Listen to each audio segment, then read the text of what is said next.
Born in Peterborough, Tim took up the game of lacrosse early in life. In his novice year, the team lacked a goalie. Brother Don, the coach, determined that the 8-year-old would fill the role just fine.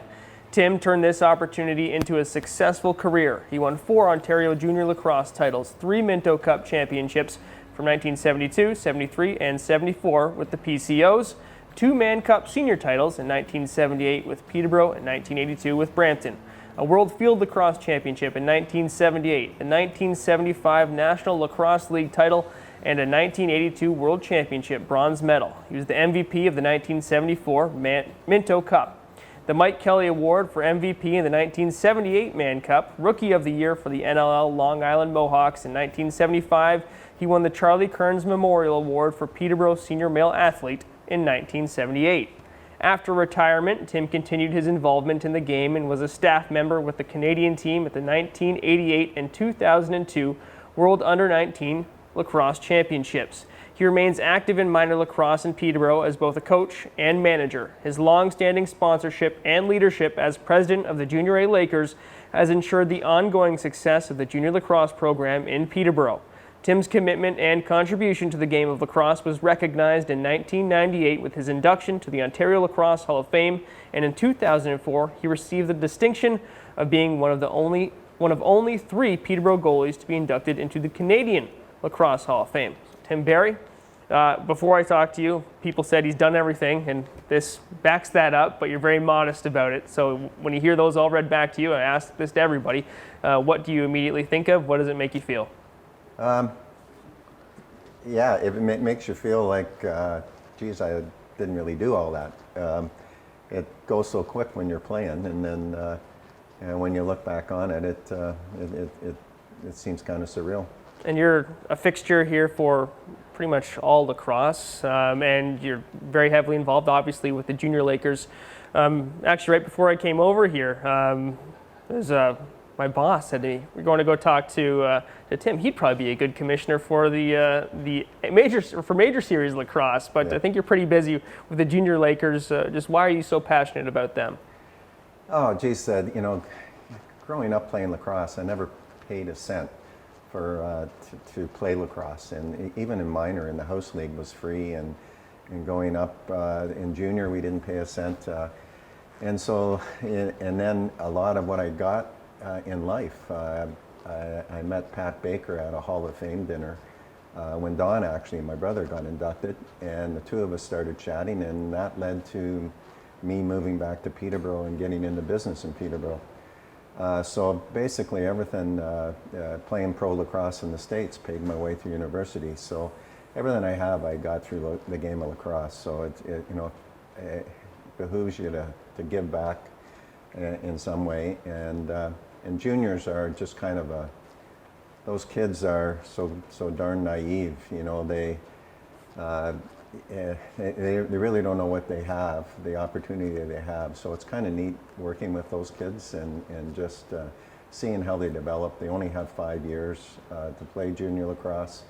I've always said winning the Minto Cup is the absolutely hardest thing you'll ever accomplish in lacrosse or in a lot of sports, because you only have those 5 years, and in many cases nowadays you really only have about 3. It's pretty tough to make junior right out of midget, so you usually have only 3 or 4 years, and so the opportunities I was given I appreciate, and I always, I never saw myself as a coach.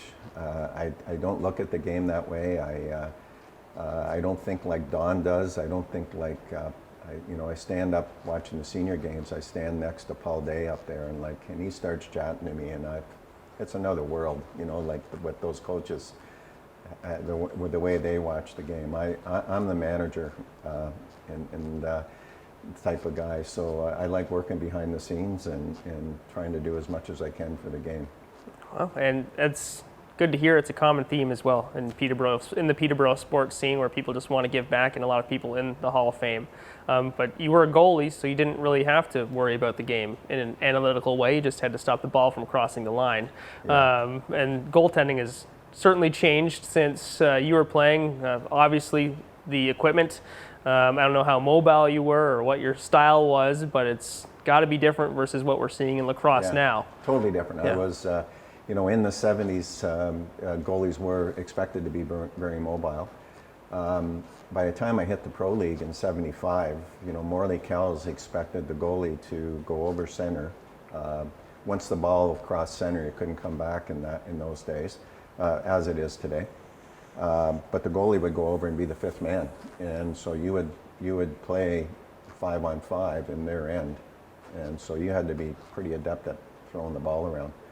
And of course, the fast break.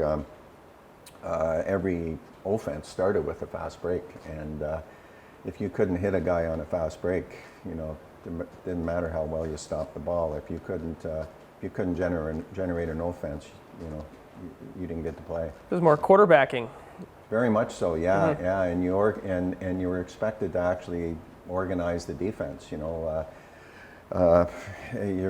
to talk to the defense and let them know who was on the floor and if you saw something developing, you had to do it, and you had codes to do that as well. You couldn't let the other team know what you were talking about, so all those things were developed. So you were coaching on the floor. Yeah. And I always said, playing goal, nobody ever coaches you playing goal, and not in those days anyways. I'm sure today they have goalie coaches, but in those days you learned the game yourself. You picked another goalie, and in my case it was a cross between Pat Baker and Merv Marshall. Pat as a stopper, and Merv Marshall from Oshawa as an offensive type goalie, and Merv and I were built the same, so physically built the same, so I that was probably my biggest influence there. So, but in practice, you're sitting back there, and the coaches spend all their time on defense and offense. So you literally spend hours waiting for them to get their acting gear so they can run a play or something, or whatever drill they're running. So you get to watch all this, and you see who screws up and who doesn't, and so you see it from the coach's point of view as well, because you're watching this whole thing develop. So a lot of goalies, make good coaches, I think, or sports broadcasters. Greg Millen or those guys. Because we stand back and we watch the drills happen, and we see what's supposed to happen. And what rarely does happen. It's usually guys who spent a lot of time on the bench, or the goalies who are in the back just kind of seeing everything develop. Right. I know you started being a goalie just through your brother's lacrosse camps, and I guess it's kind of the classic little brother story. I'll throw him in net because we don't know if he can play or something like that. Were you interested in being a goalie when you got thrown in there?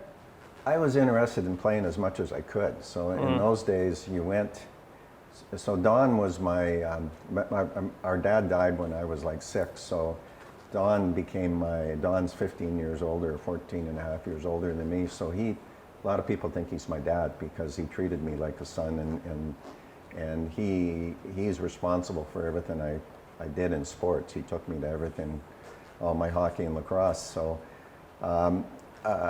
he, being down at the arena, I would go there every day. He ran the lacrosse school basically 8 hours a day, so that was my daycare down there as a 6 or 7-year-old. And so you want to play as much as you can. So, if the Pee-wees needed somebody, usually you couldn't play out with the Pee-wees, but when you were 7, but Don would throw you in net, and that's how I ended up playing net, because there's usually a shortage of guys that would want to play that position. And this is a story, I guess it's similar to what the Vitarelli family went through, and where the lacrosse community came together and almost raised them. I know you had you're obviously an older brother, but what do you remember from the lacrosse community? I know there's just your mom getting a job where your dad used to work as well. Was that GE, all? Yeah. Some people criticize GE in the city, and I never will, because my dad died. My dad worked at GE and died of Hodgkin's disease, but got sick fairly. I think he left work in October and was hospitalized by Christmas and died in early May. So never going back. And then and my mom was a stay-at-home mom in those days. Had no training to drop back on. So she sold shoes at Eaton's for a year until GE actually created a job for her and called her up, and she became a clerk in the engineer's office and worked there for over 25 years. So that was a game changer for our family, obviously. She put 4 of us through, she had, I have 3 brothers, so she put 4 of us through school, university, and said she would never quit, she would never retire until me, the youngest, graduated. So that put the pressure on me to graduate university. That was a good motivator. Yes, it was. Yes. Yeah. She was a, she was a very, in the 1970s, she was well ahead of her time as far as, powerful women go. She was, the things she accomplished and gave up on just so her 4 boys could thrive is, something you'll never ever forget. And what was your mom's name? Rhoda. Rhoda? Okay, so how did she manage a house with Don running around, running, I guess, lacrosse camps, you running around and everything? How did that all factor in, and where did you guys grow up as well in Peterborough? We grew up on Sherbrooke and Park Street, so literally 2 or 3 blocks from the Civic Arena, so that made the Civic kind of home. So Don was like 20 when Dad died, and so he was finished school, high school, and he was going to be an accountant of all things in Toronto. And when Dad died, he came back to Peterborough to help Mom out, and went to Teachers College here, which was a year in those days. And so then he got a job. His first job was at Westmount School. So he actually was out of the house, got married shortly after, and then my next brother, he played lacrosse for Hastings in junior, and he played lacrosse all the way up, but he got a scholarship at Syracuse University. So as soon as he graduated, he kind of shipped off. So basically it was me and my next closest brother, Paul, who was 5 years older than me, that basically Mom had to kind of look after around the house. So.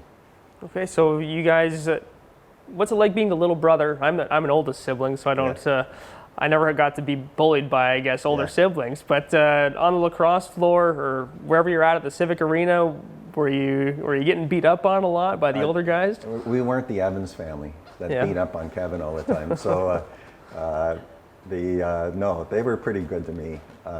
They probably overprotective of me, I guess. Don was anyways, probably, but around the arena, they were always looking out for me. But also in those days, you were 7 years old, you had the run of the city, and the city was safe. And I can remember coming to lacrosse games here at the Memorial Center, and you go out and you're walking home, and a police car would go by and they'd pick you up and drive you home. But they wouldn't take you right to your house because they didn't want the neighbors to think the police were bringing you home. So they would drop us at Jerry's cigar store, and then we would walk home from Jerry's. So that was a great community to grow up in. And there are a lot of lacrosse. Are there any people that are your age that would be notable? Who did you grow up playing with? So of that cohort, I was J.J. Johnson, Jim Gall, Guy Legault, and Brian Evans, and I are the same age. All right. Right before us was Jimmy Wasson, the Grants, Floyds, those guys. And right behind us was Bobby Wasson, Paul Evans, those guys. So I was very fortunate. I was not the athlete those guys were. And thank God I found goaltending, because I'm fairly flat-footed and slow. So I don't think I ever would have made it. I wouldn't have made junior A for sure playing out. So as a goalie, the great equalizer for lack of physical ability. In those days, you still had to go out, but I think I looked like, I ran very flat-footed, and I could blame it on my goal pads, that I didn't have the fluid movement of those guys. But thank God for those guys, because I rode their coattails all the way through junior and senior. Well, I've seen the highlights, so there's video out there, right? I've seen the highlights from 1978, and you're getting across the crease pretty quickly to make those saves. So don't be too modest there, And swinging the stick up to make some spectacular saves as well. That's the way goalies played in those days. It was all reaction goaltending, right? our pads, our sweaters were the same size as everybody else's sweaters, right? So that's why I wore number 4 on a lark in junior. Jim Gow and I decided, I was wearing 30, and Jim Gow and I decided, let's screw the refs up and change sweaters one game. And unfortunately, he was a kind of, in today's realm, he would have been a backdoor guy, so I never got any goals out of it. He never scored any goals, so. But he got, I used to get more assists than him, so he got more points by doing that, by wearing the other wrong sweaters, and then our numbers kind of stuck. We kind of got used to wearing each other's sweaters, and but you couldn't do that today because the goalie's sweater is 6XL, right? Yeah. And a outdoor sweater, a player sweater is an XL sweater, so it would be quite obvious that you were wearing a goalie sweater if you were playing out. Yeah, you would have looked more like a field goalie, or a modern field goalie. Modern field goalie. Our pads were very tight. The old, you don't have a teepee sweater here, I think, but that was my first year of junior. And they were knitted, we called them quilts, because they were knitted.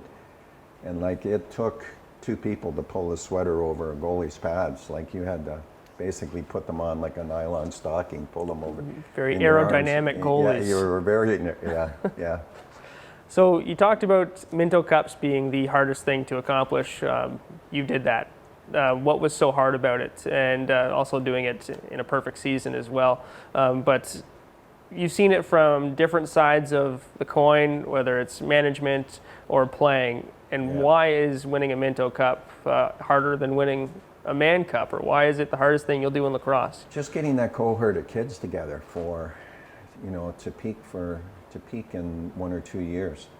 So this year we had a pretty good junior team, and Lee and I thought we had a chance of actually going to the Minto because 2 teams got in from the East this year. So, but then you realize, then we ran into 4 injuries, key injuries, their winter season that quick.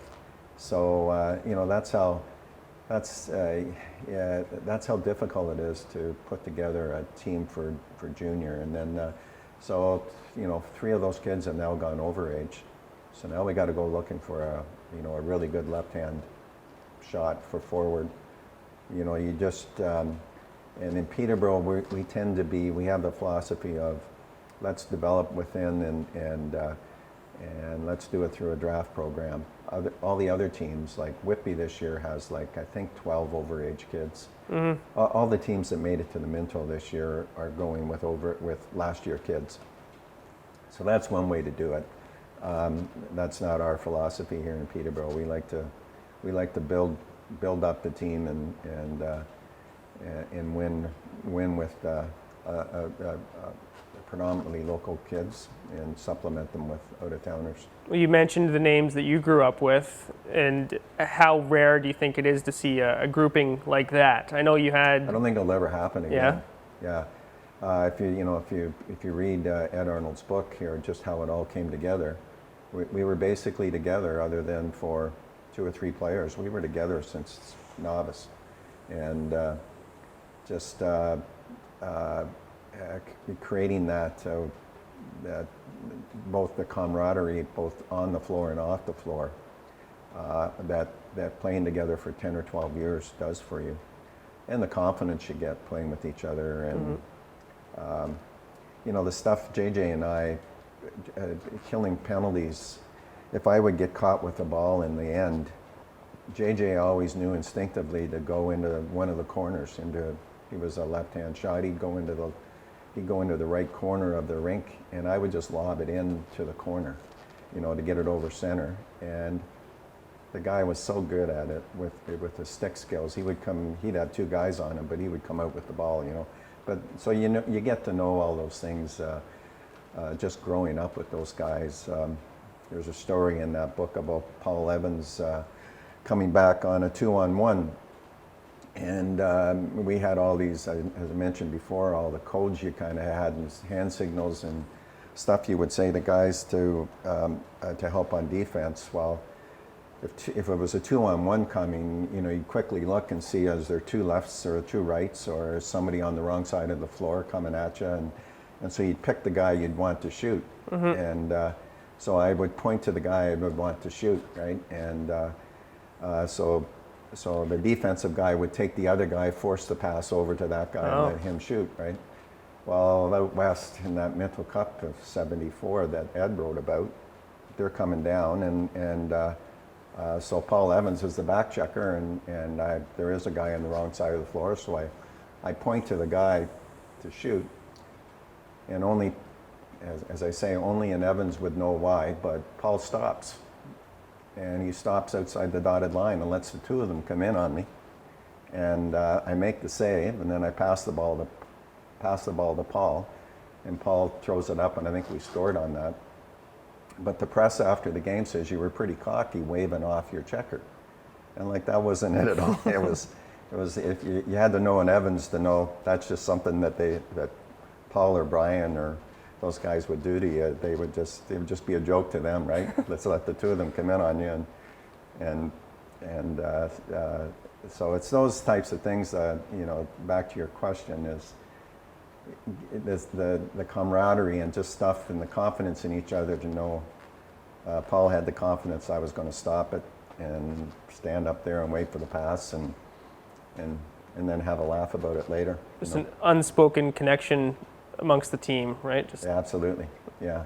And that was so deep in that '74, and all our junior teams, because you know, we only lost 2 or 3 players a year. In '73, we only lost Jan McGee to go over age. So '73 and '74 were substantially identical teams, and 71 and '72 were substantially. We lost about 3 or 4 guys: John Grant, Jim Wasson, Gordie Floyd, to overage from that group. So like, our team was substantially the same, right, from '71 through to '74. '75, 4 and 5 of us went overage in '74, so it did change quite a bit in '75.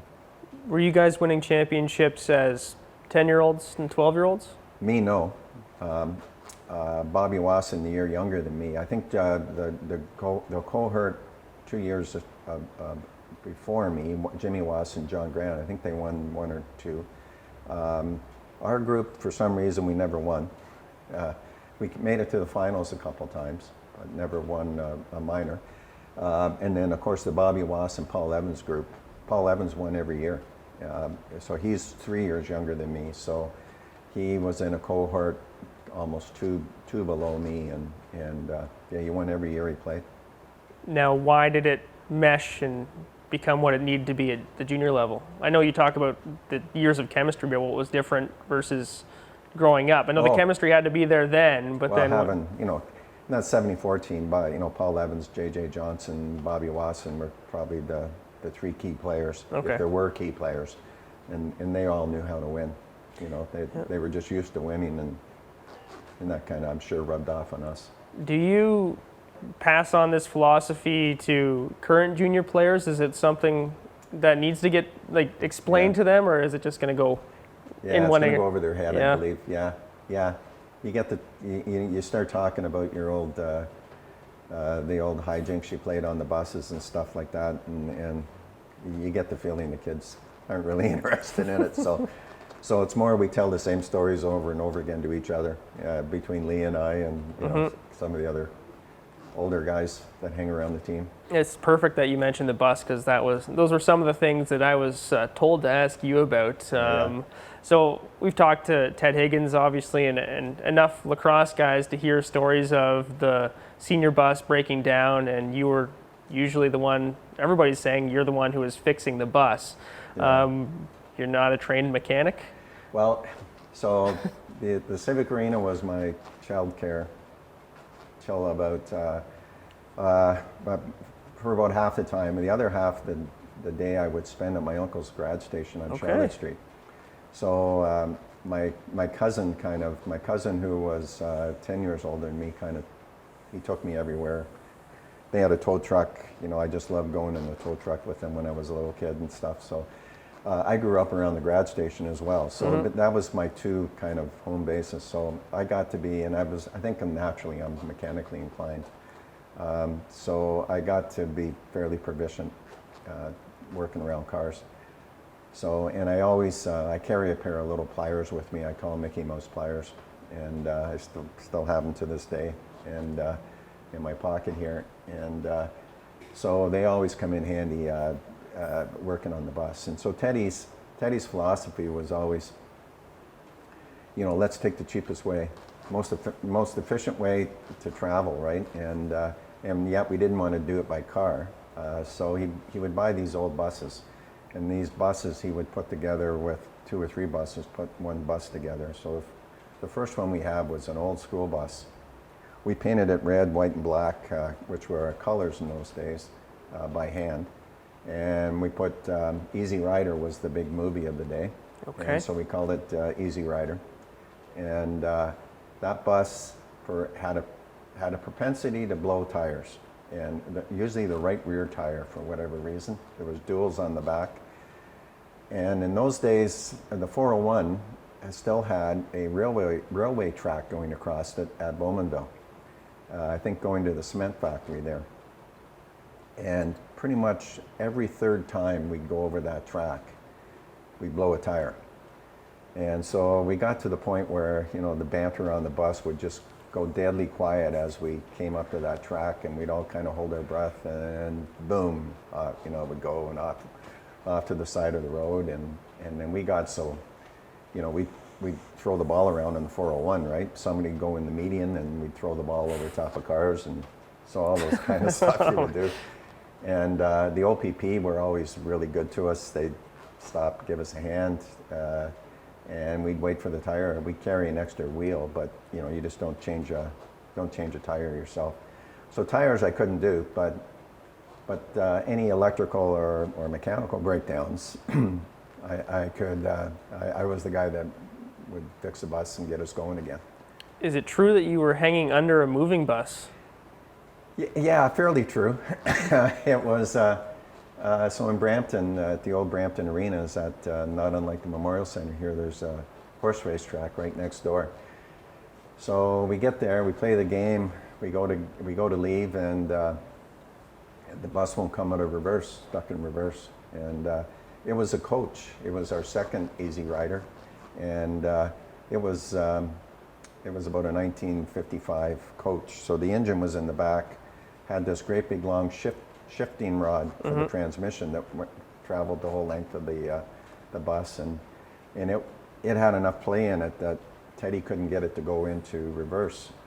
So the idea was, if we could roll backwards and unjam that thing, that shift rod, he could pop the clutch and we'll get it out of reverse, right? So got a bunch of belts and strapped me to the chassis underneath of it, and I rode there with a shift rod like this, and we tried going around the horse track backwards, and if you know Teddy, how short Teddy is, you could barely see out of the mirrors as it was. So him trying to back down the horse track, me with my butt about 3 inches off the cinder racetrack, and but we didn't get it unjammed, unfortunately. So we waited for another bus to come, which got there about.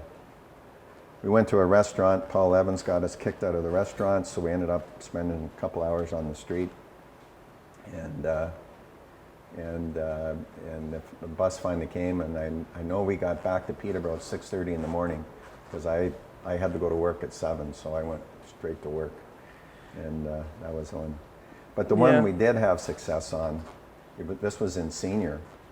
We played in Brooklyn at the old Brooklyn Arena, and it was in '78 when we won the Man that year. We put Brooklyn out 4 straight, and we came out of the game, and the bus wouldn't start.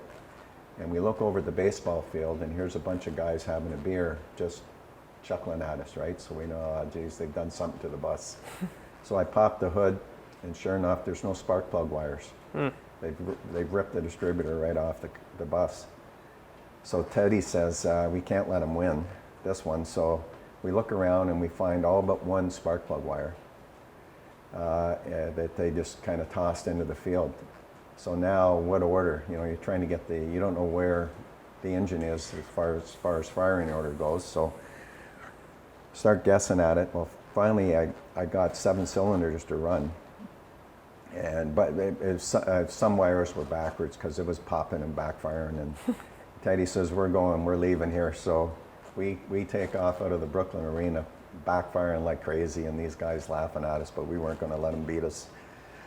Down the highway we go, and in those days, as soon as you got away from the arena, there were farms. And so I spot an old Chevy pickup in a guy's driveway in a farm, and Teddy goes down, and as only Teddy Higgins could do, he talks the guy out of his distributor cap and of his 350 Chevy, which we had in the bus, and we switch it over, and away we go. That's quite the deal. Yes. Yeah. I get this is Luther Vipond Arena now. Yeah. Okay. That's Luther Vipond. Yeah. Okay. Yeah. I know the spot. Love that. Love playing there because the fans were literally. Yeah. As a goalie, the fans were right above you. You know, they were throwing stuff at you all the time, and the outdoor for them on the second period was like literally right where the Man Cup is. Like it, there was, so they would cheat off the bench and they would be right on your crease, right? So in those days, goalies came out and nailed guys. So like I would nail them, the fans would go nuts, or there was no timeouts in those days, so I used to pull a shin pad all the time when our short man was tired or whatever, and create a timeout that way. Well, the crowd would see me pull the shin pad, the refs wouldn't, so they would go nuts. We saw that in the Man Cup here twice in Game 6 as well, right? Doug Buchan, all of a sudden his helmet's loose. And yeah. It's a pretty good goalie trick, and that's a very compact arena. And I believe the area you're talking about where fans would have been is probably just storage now because they don't want people right on top of goalies. You went on to play, from your junior, you went on to play, you're talking about the senior lacrosse right now, but also some time in pros.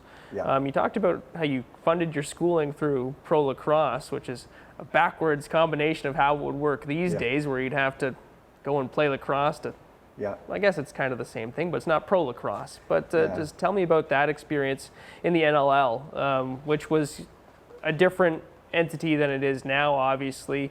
I know we've talked to John Grant about this, where everything kind of came to an abrupt end. How did that impact you? Well, so 74 was the first year of that, but it was for the most part a semi-pro. The guys lived in Peterborough and flew out for every game. So whether you played in Philly or Maryland, I don't think anybody lived down there. In 75, we all had to go live. So I got drafted by Morley Kells in New York. So we all had to, so it was JJ, Jan, and Lenny Powers and myself, the four of us. So we all had to go down there and live. And I was in university, so it was ideal for me, except training camp started in April. And of course, I was right in exams. I'm engineering, so so right in exams, I'm off to New York for training camp. I'm a rookie. They drafted me about the third or fourth round. There was only one team that needed a goalie, and that was a starting goalie, and that was Washington. And they picked Greg Thomas, who was the goalie ahead of me growing up in Peterborough. He had gone out west to play, and so they picked him instead of me. Which made sense probably. So I ended up going to New York primarily as a backup goalie, and I think they even thought I was going to be a third goalie when I got there. But I had to commute from engineering, so they flew me back and forth a couple times during training camp. And then Merv Marshall, who was my kind of idol, was the #1 goalie there. So we got off to a disastrous start. We lost the first 6 games. Merv came up with shin splints really bad, so he couldn't play. And I wasn't even dressing the first 4 or 5 games. So I didn't get to play until the 6th or 7th game. And then we started winning. So I ended up actually being the #1 goalie for most of the season. I ended up playing, it was a 48-game season. So we were playing, we either played or practiced every day. So we never had a day off. And that whole summer from April to September. So I ended up playing most of that time. So I got my contract. There was an initial, as a rookie going in, you got either, I think it was 10, 12, or 14,000. And I had a $12,000 contract going in. but because I ended up playing the starting goalie, Bruce Norris was our owner that owned the Detroit Red Wings, right? So Okay. there was quite a bit of money there, and Ziegler, who ended up being the commissioner of the NHL, was our manager. And so I ended up going in to see Ziegler and saying, I'm starting goalie now. And I think I deserve a bit of a raise. So he actually gave me a substantial raise. And so I made really good money. And I'm a student, so making, I think I was making about $15,000 or $16,000 for that summer, and tuition was like $1,400 or something in those days, right? Yeah. So that was big money for a student to be making. So basically, I used that money. Unfortunately, the league then folded '75, and probably because we lost, because Bruce Norris got pretty peeved at us because we should have won. We were by far the best team. We lost out in 6 games to Quebec City, who was kind of the Peterborough philosophy, loosey-goosey.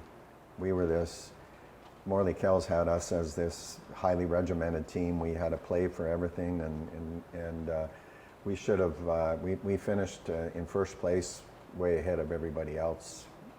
And we should have waltzed through the playoffs, but these guys from Quebec City beat us. So I know Bruce was really disappointed, and then of course Montreal didn't have a place to play, and Boston didn't have a place to play. Montreal had the Olympics, and Boston was losing the Gardens for the summer for a renovation, and Bruce Norris wasn't that happy. So I think we were part of the demise of the league. Well, if that's true, that's a tough realization. Well, that's my I think I think it all came into play for sure. Yeah. And me for one, I didn't have the best playoff against Quebec City as well. Morley decided he was going to bring Merv back in for the playoffs, thinking I was beat up too, playing 40 games, and I was down to about 145 pounds, 6'2", and like playing every day in that heat. Most of the arenas weren't air conditioned. They were feeding me milkshakes, these protein milkshakes, trying to get my weight up all the time, and I was beat up pretty bad. And not that I'm using that as an excuse, but I think he thought that he should get Merv back in, and two of us going back and forth. Morley was a very different coach. He treated a goalie like a player, so it wasn't unusual for the two of us, once Merv started playing again, for the two of us to go back and forth. We'd change just like a line would change, just to screw up the other team, and so they didn't know who they were shooting on, right? Every time they come down, so we would change on the fly all the time, and but that going back in and forth, and Merv wasn't very good coming over center, killing penalties off. Meant I played every short man, and that just physically knocks the hell out of you, right? Running back and forth with pads on, and so it kind of wore us down. We kind of wore out, and that's my excuse anyways. Well, if you're getting used like that, there's a reason goalies don't take shifts, right? There are long breaks in between play, I guess you kind of need if you're going to lug everything around and then be as fast as possible and explosive for a few moments. I've never heard of goalies switching on the fly. It's pretty wild, honestly. Morley was, between Morley and Jim Bishop, they probably changed lacrosse. Bobby Allen probably offensively, the whole pick and roll thing. That was Bobby Allen's, he orchestrated very sophisticated offenses and defenses. Morley and Bishop, they did all these weird things like goalies. Merv Marshall he wore football pads instead of hockey pants. So you can imagine goalies today who try to be as big as physically possible, right? So Merv wears football pants because you can run in a lot. You can run a lot quicker in football pants than you can in hockey pants. And he used a field lacrosse stick, which was only about 8 inches or 10 inches wide. So it wouldn't be even as wide as the plastic sticks that goalies have to use in the NLL, because you could pass so much better with a thinner stick, right? So that was That's what, that's the way these guys, Morley and Bishop, thought. Goalies were just part, they were just the sixth man, and if I made the save and I didn't hit somebody at the blue line, Morley'd be just chirping at me from the bench, right? Because, there's none of this tossing the ball off to a guy beside the crease. You had to throw a pinpoint pass, like a quarterback, as you said earlier. You had to do that, or Morley'd be chirping you. Yeah, it's an entirely different transition up the floor. I guess everybody's running up the floor right away instead of going to the bench. Nobody's going off. They always went off on the way back, right? Tried to go off on the way back, get new defense on. So you stayed on. So you used that fast break offense to try to get an advantage going the other way. And this is all while you were a student. You went to Guelph. Waterloo. Waterloo, sorry. And how was it received back at school when people say, "Where are you going this weekend?" Or, "Oh, I'm going to go play." Nobody really knew, to tell you the truth. In engineering, the classes are so huge, and you really didn't. A few guys knew, but not my roommates, obviously, who were from Peterborough, knew where I was, but wasn't widely known. Just the quiet pro athlete in the room, going out of town for the weekend. Okay. Yeah, nobody really knew where I was. Yeah. How difficult did that make schooling? Like, school's hard to balance, and then you had. Yeah, engineering really tough. In fact, I ended up. So I took 2 years. That was my second year of engineering in '75, and so we got beat out the second or third week of September, down in New York, right? So school's already started for 3 weeks, and so I came. By the time I got back, it was like October, from New York, and I was supposed to go into third year, 2B they called it then, so second term of second year, and they said, "No, you're way too late. You'll never." So I decided to sit out, and I would go back at Christmas time. And then in the interim, in that fall, the league folds. So now I'm out of. So now I'm waiting for. I'm not going to university. I'm waiting for January to go back to engineering, and the league has folded. So I figured, Laurier across the street is offering business. So I went to Laurier and switched to business. So I ended up graduating in business. 2 years in. 2 years engineering, 2 years business, and then GM hires me as an engineer. So I go back to, so I work at GM for 10 years as an engineer, and before I ended up coming back to Peterborough. So, at what age did you stop playing lacrosse competitively? GM sent me for my MBA when I was 33. So I think, so I played in the. I was just looking at the Man Cup here. So I played the '78 Man Cup. 79 we lost out west. 80 Brampton beat us, but Brampton picked up the two Wassons and myself for the Man Cup. So I played for them in 80. 81 we did nothing. We lost in the finals here in the East, I believe, to Brampton again. They went out west. 82 we won. Here we beat Victoria, I believe it was, here in Peterborough. So 83 we lost out west. I think that was my last year.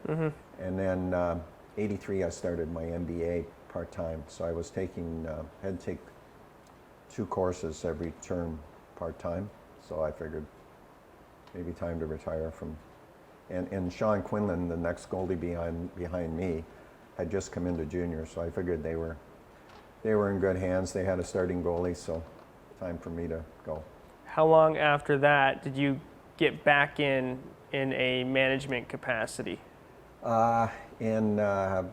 Living in Oshawa, so I ended up meeting with, hooking up with all the Oshawa guys, and we formed the Blue Knights lacrosse club there, field lacrosse, which was a club team basically. Sandy Lynch was there from Peterborough. He was one of the initial guys, and but it was Terry Lloyd, Stan Cochran, and those guys. So I ended up hooking up with them. We played club field lacrosse for about 10 years as the Blue Knights. And we decided that Canada was getting into the under-19 field lacrosse, and the management team, there was no management team available to run that team.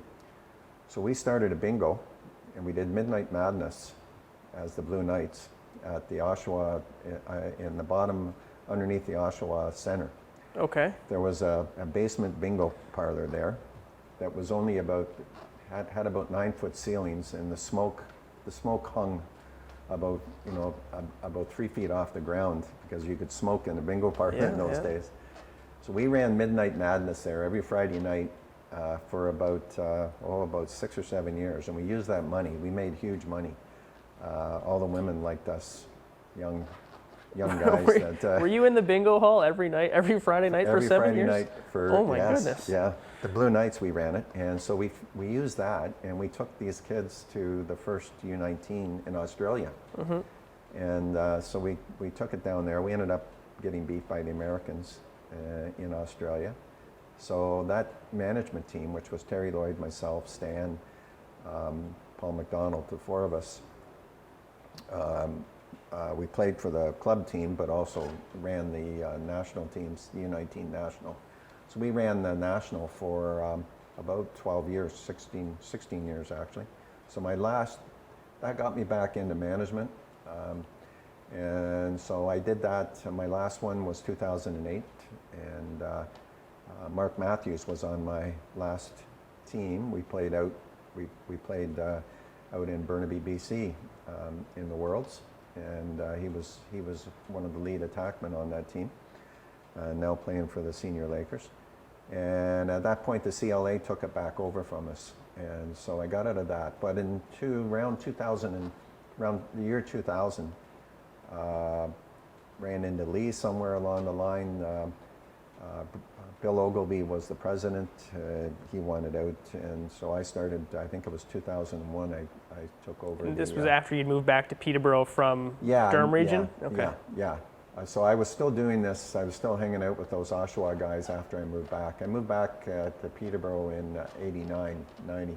All right. And started my own business here, and then was still doing the U19, but then I got hooked up with Lee, and so Lee's been doing it since 1973.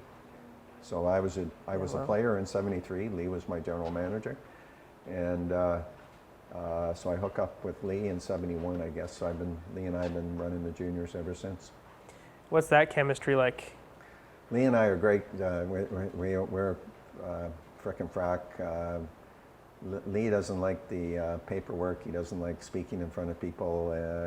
He's great moving players around and knowing how to deal with players and stuff like that. So he does the things that I don't like to do, and I do the things he doesn't like to do. So it's been a great combination. What does a season end review go like? Is it just the two of you, or are there more people involved? Now we have such a great coaching staff. So we'll get we haven't yet done we've done some informal ones, but we'll do a formal one, sit down with the coaches, and we know what the holes we got to fill, and then we'll go. That'll be Lee's job, is trying to fill those holes this winter. Mm-hmm. And we have the draft coming up. Where in January is the midget draft, but you can't rely on those kids to step into junior lacrosse. So we'll have to see what we can find to fill some holes. With the junior Lakers, it's obviously a tougher draw than it is for the senior Lakers. When it's at its peak, when you've seen the junior Lakers at their peak, what does that look like here in Peterborough? Probably when we were playing in the 70s there. I think we drew, I think in Ed's book there, I think he said we're around 1,500, 2,000 a game in those days. Obviously better in the playoffs, but it got, in the early 2000s there, we drew better than the seniors. The seniors would draw flies up until 2004 when the arena got renovated, and Shawnee Evans, Shawnee wasn't there until 2006, but they had that cohort of guys come together in 2004 and win that Mann Cup, and brought the city together. The city had just been through the flood of the century, They were looking for a win. I think the people of Peterborough were looking for a win, and the arena had just been renovated with brand new air conditioning, and everybody wanted to check out the arena, and everything just kind of came together in '04, and senior lacrosse took off in Peterborough. They had a great management group. Teddy Higgins had put together a great management group to do that, and so we actually lost, I think, out of that. I think we lost some fans out of that, and we're probably a better fit at the Evinrude Center or Healthy Planet now, but our traditions here in the Memorial Center, so we stay here. We draw 400 to 500 probably now, and playoffs we were over 1,000 in the playoffs, the first round of the playoffs. But and if we had gone farther, I'm sure we would have got back to 2,000 or so. But yeah, so that's what the heyday was, probably the 70s. Junior. It all goes in ebbs and flows, I guess, Yes. as you talk about with the seniors going from nothing to a lot. Yeah. As you do continue to look at lacrosse and you reflect back on everything, what can you say that the sport means to you? What it means is, as I said earlier, basically everything I have in life, I owe to it, everything except my wife. Ironically, my wife had never seen a lacrosse game before I had met her. I met her in '78. We were in the Mann Cup, and so I was going back and forth to school in September between games, and meet my wife in the bar at the Wilfrid Laurier University. She didn't know lacrosse from a hole in the ground, and then we get to the 7th game, and you probably heard stories about the 7th game here. They say it's the biggest crowd that was ever in this building, and I know we came out for the warm-up, and you literally couldn't see the stairs because they allowed people to sit on the stairs. It was so full, and I had reserved. My roommates wanted to come down to the game that night from Waterloo, and so they hit my wife Shelley up and another girl in my class to be the designated drivers to bring them down to the game. So I think I had 6 seats for them here, right in the yellows, right behind the home bench.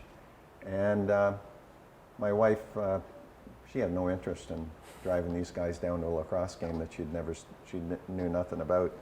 She didn't know me that well at that point anyways, but that, so when I go back to your question, everything I have except her basically came from lacrosse. So I have, my education, a lot of my closest friends, the guys, the JJs, Jan McGee was a good friend of mine that we lost 4 or 5 years ago. Those guys are all came from lacrosse. A lot of my growing up memories all came from lacrosse. My business came from lacrosse, meeting Pat Baker at a Hall of Fame dinner, and chatting him up, and end up getting the plastic business in Peterborough, and that's how Merit Precision started, and that's why Merit has always sponsored the junior team. We were talking about teamwork, I guess, and how it can really mean anything in business, and just what you learned from interacting with a group of kids growing up. Yeah. How does that apply to the business world? Yeah, so in business, you can teach the skills, the specific skills you need for your specific business. You can basically teach anybody that, over time. What you can't teach is the ability to work with other people. How well you get along. So much of the part I hate about business is the personality issues, right? Where people don't get along and people squabbling all the time, and they're no win. It's a no-win situation, right? You can't solve that one. So when you find people that have played on team sports, you find that they know how to get along, and if they do have a squabble, they don't take it personally. Somebody tells them, "Oh, shut up and do your job," or whatever, right? They don't take that personally, because they've been told that a million times playing hockey or playing lacrosse. So they take it for what it, yeah, you're probably right, I should do my job and go on and do it, right? I've always felt I'm immune to getting yelled at because of growing up playing team sports, because got yelled at so many times by coaches that it's just nothing now. Yeah. Which I guess coaches can't do anymore. But yeah. Plus you learn to take direction too, right? Yes. From a coach, you know that, or from other players, you got to learn to take direction and take criticism and take feedback, and so you don't get your back up in the work environment if you've been playing in a team sport. So yeah, so that's, as I said earlier, one of the things I always look for on a resume and tell my people when we're hiring is, look at their backgrounds as far as playing team sports. Yeah, and it builds a connection. For you, it's built a connection across the country. Just going back to the 150 years of lacrosse events that you guys are, I guess, still participating in. You're hoping for a Mann Cup win. Wouldn't this be a nice end? Yeah, you're hoping to cap it off that way. Yeah. But guys from BC are here visiting Peterborough for the 150 years of lacrosse events. And I know you're a big part of that history, but how much does that connection mean to you, knowing that Peterborough's lacrosse reputation is spread across the country, I guess the continent? Yeah, to me, just being known as the borough is, it's prideful, and that all started in New York when JJ and Jan and Lenny and I were in New York. Jan's mom sent down these stickers. There was a campaign going on in Peterborough. It said, "I'd rather be in Peterborough," and there were the bright orange stickers, and Muriel sent down 2 boxes of those things. So we stuck them on. Morley, our coach, just hated Peterborough with a passion, but put up with us because we had talent, I guess. So we would plaster his car, and he would spend all day trying to peel them off, and then the next morning we would plaster them again, right? Yeah. And we put them on everything that moved or didn't move down there. So the guys on the other team, our teammates all just started shortening it to, the Borough stickers again show up or whatever, right? So we got to be known as the Borough Boys down there. And that kind of grew. Bobby Wasson and I got the first STX lacrosse franchise in Peterborough, in Canada, when we came back. And that was in 1979, 1980. And we ran it for about 4 or 5 years, the franchise. The two of us. He was working at GE in Toronto, and I was working at GM, and we ran this as a sideline, but we called the company the Borough Boys. So that all came from that. So back to your question about being known across Canada as the Borough. As soon as somebody says the Borough, well, there's lots of boroughs. There's Scarborough and whatever, but everybody knows we're talking about Peterborough, and they know it's a brand of lacrosse. More so in the old days, not as much now, but we had a very distinctive way of playing lacrosse. They used to call, the Peterborough fast break was, JJ walking the ball up the floor. That was a Peterborough fast break. We didn't, whereas Morley and Bishop, their fast break was zing, zing, zing. The ball was up the floor as quick as you could. Not in Peterborough. We were all about ball control and stick handling, right? And our, and then our backdoor picks and all that became the Borough style of playing lacrosse, and the cockiness. It wasn't cockiness, it was confidence, but people said we were cocky. That all came from, that all got rolled in with the whole borough. And so creating that brand of lacrosse, or creating that flavor of lacrosse that got known across Canada, that's prideful for sure. It's and being part of that in the 70s that all kind of got developed. So a couple more things, nicknames, Mr. Mum, and I'm just finding out about the Phantom. Just tell me about both of those. I've heard that Mr. Mum started off with you taking care of your teammates on the road, but tell me a little bit about those two. Specifically, not the Mr., it was just Mum. They called me. That was a Jan McGee label that they put on me. So the three of us lived together in an apartment in New York, and JJ and Jan, between the two of them, they couldn't figure out how to boil water. So they had no idea how to cook for themselves. Actually, they couldn't boil water? Oh, okay, geez, no. they couldn't boil it. They couldn't make a hard-boiled egg between the two of them. Okay. So I ended up doing all the cooking, and then you can imagine if they couldn't cook, they saw no they saw no benefit in cleaning. So they were basically, their rooms were pigsties, which was fine for their bedrooms. We had 3-bedroom apartment, but I ended up, doing all the cleaning and cooking in the place. So that's how I got the name Mom all the time. So from them, and it carried over. Basically, not too many people call me Mom other than those two, plus John Grant for some reason has picked up on the Mom. He still calls me Mom. My original nickname was TB, my initials. Don't know how that ever came about, but that was early in junior. I got that. And I don't know anything about the Phantom. So the Phantom, this goes back to junior. Basically, it starts with myself and Jim Gow. So Jim Gow and I were always really tight growing up. The two of us were best friends growing up, even though he went to Thomas A. and I went to Adam Scott. I won't hold that against him, but so we played together, and he. So we were out in '71 for the Minto Cup. We were out there. It was an inordinate long time for they stretched it out over almost 3 weeks, the Minto Cup that year. And we were in a hotel, and Jim and I ended up picking up some pea shooters. And we bought a big bag, must have been 10 pounds of peas. So we were unloading these things all over the place, and but we'd do it, we would hide to do it, right? So they didn't know where the peas were coming from, and the hotel got so mad about picking up peas, they threatened to kick us out. So the team meeting, and we were told no uncertain terms, no more peas, and so we decided, well, we've got to do something, keep ourselves occupied. So we went down we started going down, see how many room keys we could collect, and we would go down, and Jim and I would go down and say we locked ourselves out of our room. What room you in?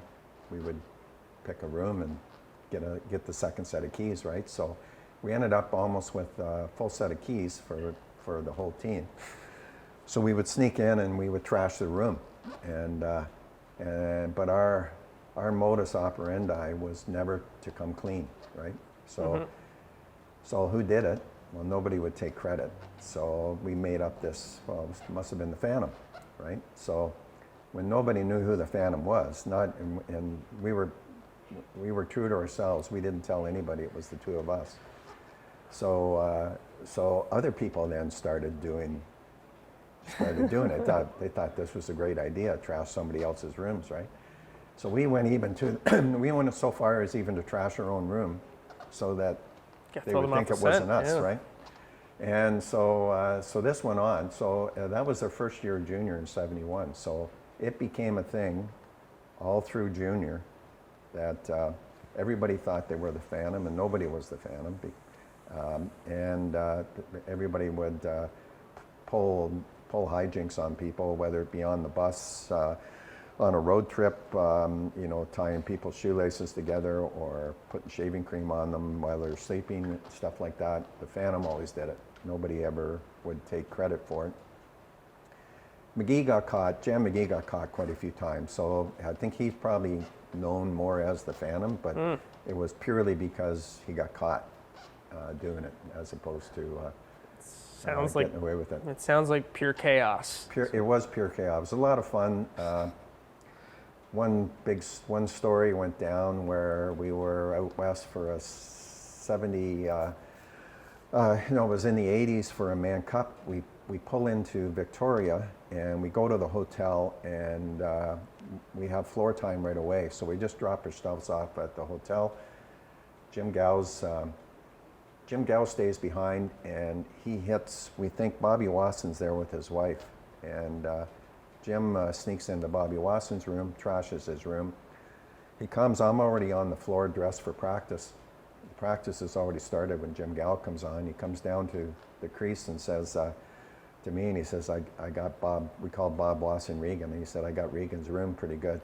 And kind of have a chuckle about it. And about halfway through the practice, security guards come in from the hotel with this couple that they were an Oriental couple, And they just loved Peterborough, but they were from Brampton. And they followed us all through junior, went to every game, road game. They would always be at these games. They were, I forget their names now, but they were just a great couple. And they were just super fans for Peterborough. And they followed us out west. Well, Jim Gow didn't hit Bobby Watson's room, he hit their room. And so they were ready to call the police thinking they had been robbed when somebody, one of the, Teddy or somebody had stayed behind and said, no, don't do that. Let's go over to the arena and sort this out. So Jim Gow, so they're up there. They call Benny Floyd up, our coach. Next thing I know, Benny Floyd says, Barrie and Gow. By that time, they were kind of known for doing that. So I get guilt by association because I'm with Gow, and the two of us go up in the stands. We got to apologize to this couple for trashing the room, and I legitimately had nothing to do with it, but that was a Jim Gow one. But so that's how the Phantom could get out of control as well. Yes, and hey, good for them for being fans, but they were part of the team now, right? They actually took it as a badge of honor, Yeah. which was kind of neat after the whole thing, because they had heard about the Phantom, but didn't really realize what the Phantom did to you, and so they took it as a badge of honor. Well, that's good for them. They're good sports about it. Yeah, exactly. Well, we're at the end here, but just one last thing. What do you want to be remembered for in Peterborough sports? Oh, not much. I hope I'm remembered more as kind of helping out with the junior team, and as opposed to playing. To me, that's I just love I love the fact that we can keep junior lacrosse going here. I think we're one of the longest running franchises in Ontario, if not Canada. And where we are the most successful, we've won the most Mingle Cups, and the fact that we've never charged our kids a penny to play in this to play for our teams. Every other team in our league requires the kids to pony up and financially in some way, and we don't. So that's always been my goal to keep it as free for the kids as possible and give them the best experience that they can have playing junior lacrosse. It's a great way to keep the game going. Yes. Thanks for your time, Tim. Thank you very much for your time. Thanks for doing this. Great.